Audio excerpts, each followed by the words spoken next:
I am Dickson Wasake, a born servant of Jesus the Christ. Now, in 2017, I had a really radical encounter with the Lord, and He thereafter gave me a tough message to tell His people.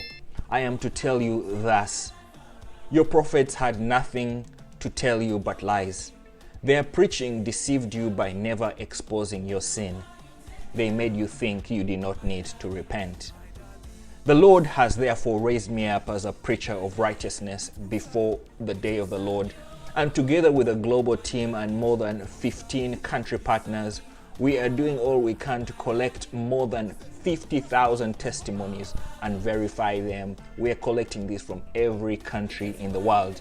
You can visit our website at ourtestimony.org, and then you can see our mission and submit your own testimony.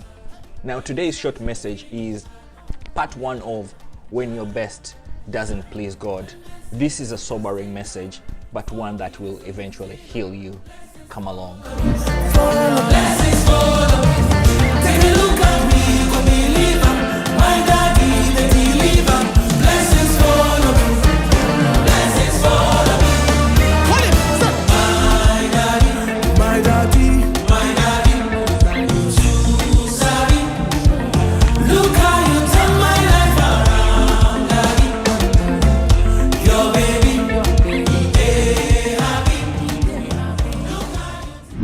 So now the Bible has a pretty disturbing story that is in 1 Chronicles chapter 13. Now the background is that King David, he had worked really hard to bring the Ark of God to Jerusalem. He had spent a lot of money. He had mobilized a lot of people, and he had thousands of people with him. But that day ended in disaster. In fact, someone got killed. See what the story says from the Bible. David and all Israel went to Bala of Judah, Kiriath Jearim, to bring up from there the Ark of God the Lord, who is enthroned between the cherubim, the Ark that is called by the name. They moved the Ark of God from Abinadab's house on a new cart, with Uzzah and Ahio guiding it.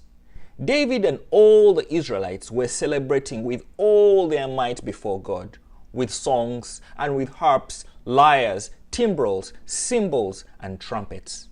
When they came to the threshing floor of Kidon, Uzzah reached out his hand to steady the ark because the oxen stumbled.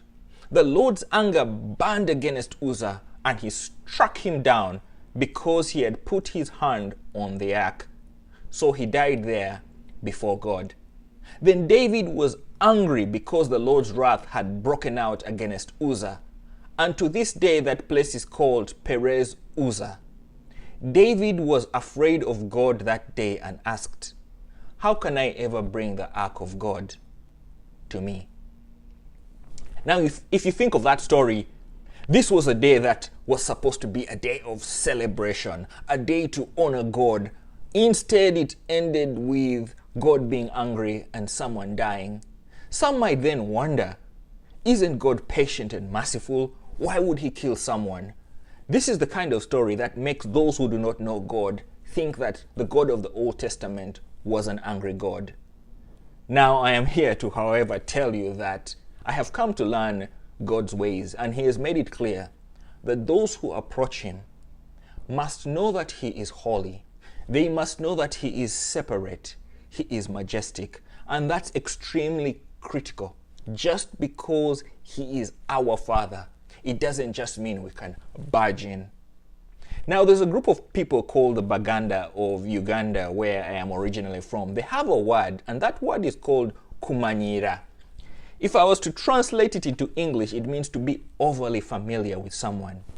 Now, this is a story which you can correctly say has taught me that, correct, God is my Father, but I cannot just barge in or kumanyira Him, because He's a great King and He's the creator of the universe. And why do I say this? It's because just because I am doing something for Him with even all my heart, it does not mean I can ignore His protocols. And that is the same mistake that Cain made in the Bible. Just because he had brought a sacrifice to God, he thought that God would accept it. No, no, no, no, no, no. God does not do it that way. He has his own protocols. And we shall continue on this in part 2.